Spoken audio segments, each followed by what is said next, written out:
My job takes me around the world. The more I travel to industrialized cities, the more I notice how common air pollution is. When you factor in the rise in smoking, it's easy to see why lung cancer is such a growing problem. And that's why medical startup 12 Sigma decided to tackle this challenge. I'm Arjun Dutt with NVIDIA, and this is IMAI. Lung cancer is the most deadly cancer. The 5-year survival rate is only 17%. This is all over the world, in China, in US, in Japan. The reason for that is when doctors diagnose people with lung cancer, it's already in the mid or late stage. When diagnosing lung cancer, doctors look for small nodules in the lungs. But these are not always easy to spot. So almost every single lung cancer started as a smaller nodule. Lung nodules have a big variety of looks. And it takes a doctor years to know all these different looks. Doctors are very good at finding large size of non-nodules, such as 6 millimeter or 10 millimeter. But when looking at smaller size nodules, such as 4 millimeter, sometimes they have difficulty. And that's what we were trying to solve, is to help doctors to detect these lung nodules early before they turned deadly. Saving someone's life is meaningful, and this is exactly, what we are excited about. That's why 12 Sigma started looking at deep learning to develop an artificial intelligence that could help doctors identify early signs of cancer.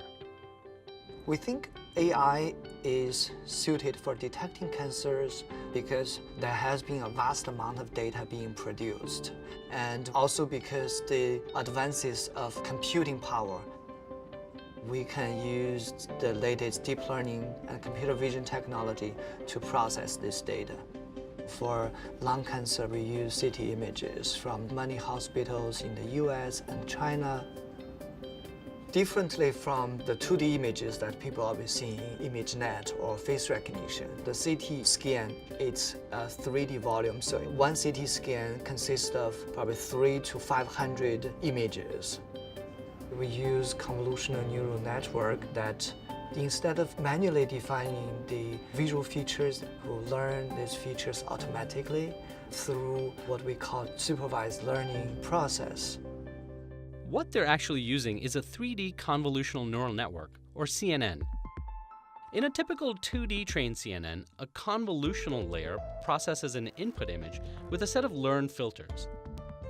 Each filter produces an activation map that is typically positive where the filter matches the image, and negative where it doesn't. These maps then pass through an activation layer to strengthen the signal, and a pooling layer to reduce the data and maintain its most essential components. The process is repeated many times, and the resulting data is used to classify objects in the image. When working with volumetric data, such as a CT scan, the process is similar, but extended into the third dimension. Evaluating three-dimensional structures is essential to identifying possible tumors. GPUs are very important for neural network training. NVIDIA has the most advanced GPU that has improved the computational speed for neural network more than 50 times over CPU. So this helped our computers to learn models faster, and we can reduce training time from weeks or months into days or even hours. Having an AI read and interpret CT scans may sound like science fiction, but 12 Sigma has already begun testing their system in several hospitals. Doctors have this kind of feeling. AI is 20 years away. They didn't expect it's actually here, so close already. In China, we are putting our products in about 35 to 40 hospitals already. Most of the doctors, they are using their naked eye to look at the images first, so that they are meeting all the regulation requirements. Then they're using our system as a second reader to look at the image again. In many examples, they have found more nodules that they haven't found. 有一个病例就是我自己看到了，病人有3个肺癌，小的结节，我让计算机去跑，当它显示出4个的时候，我很震惊。如果是手术，最好一次4个都处理掉。如果没有看到第4个的话，病人要经过2次手术。The AI's precision is impressive, but how do its diagnostic capabilities stack up to an experienced radiologist? we actually do have some false positives or false negatives. And the doctor will remove these false positives and add the false negatives. We can learn again, we can fine-tune again using all this newly labeled data.